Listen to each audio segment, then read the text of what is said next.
Final question, sent in the CornyDriveThru at gmail.com from Adam Stringer. Howdy from Houston. Curious on the legendary Jim's comments, thoughts, and stories on Ravishing Rick Rude. Also interested in what he has to say about Rick Rude appearing on WCW and WWF TV at the same time. Oh, I remember that one. That one caused some controversy. I always liked Rick Rude. He was a great guy. We met him when we went down to Mid-South. He had just come down from Minnesota. He was a rookie, Rick Rude, R-O-O-D. And, you know, he was a good, big, athletic-looking guy. He was so green. He didn't have a lot of experience with anything at that point. So even, you know, I've told a story before about Dennis trying to call a fucking spot with him. He's like, I can't understand what you're saying. But I've also used Rude as a example of somebody, the way that people used to progress in the business, where he's a green babyface, doesn't know dick all of shit in Louisiana in 84. And then in 85, he gets a chance at a spot in Florida. The territory was down, but there was a lot of guys to learn from. And by 86, he's in the Carolinas and he's a tag team with Manny Fernandez and he's being featured on top. And the next year he leaves and he goes to the WWF. And I forgot Memphis in the middle, Memphis after Louisiana, where he first got a chance to main event and Lawler could lead him, but he got to do promos.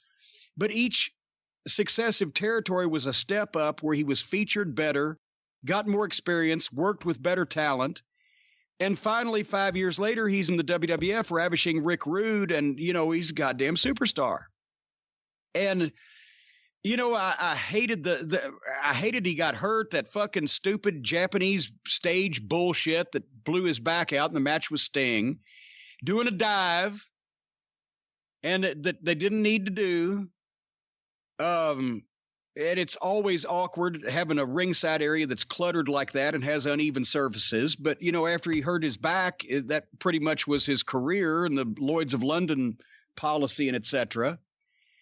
But you know, he was another one of those guys that got slipped through the contract cracks and got a chance to fucking fuck Vince during the Monday Night Wars by being on both shows at the same time, Luger being the other one. But even Luger wasn't on both channels at the exact same time. They just didn't know in the WWF that he was going to be on Nitro that night. But Rude was actually on both shows in the same night because Raw was taped and Nitro was live. But I always liked Rick. He was a heck of a guy. Great worker, great talker, didn't put up with any bullshit. You know, I've never had a crossword with him. He was very cool. What was the reaction in the WWE offices, or at least with Vince, when Rick Rude showed up on Nitro? As Pat Patterson would say, the office went banana. They were bullshit. What the fuck. They got us again.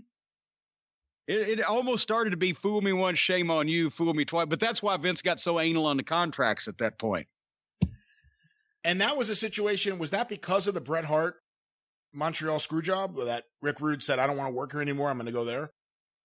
Well, that was stated after the fact. I think part of it was also because he saw the opportunity that he had a window and he could fucking use one against the other. And I'm sure he got more money to go south than he did to stay where he was. So,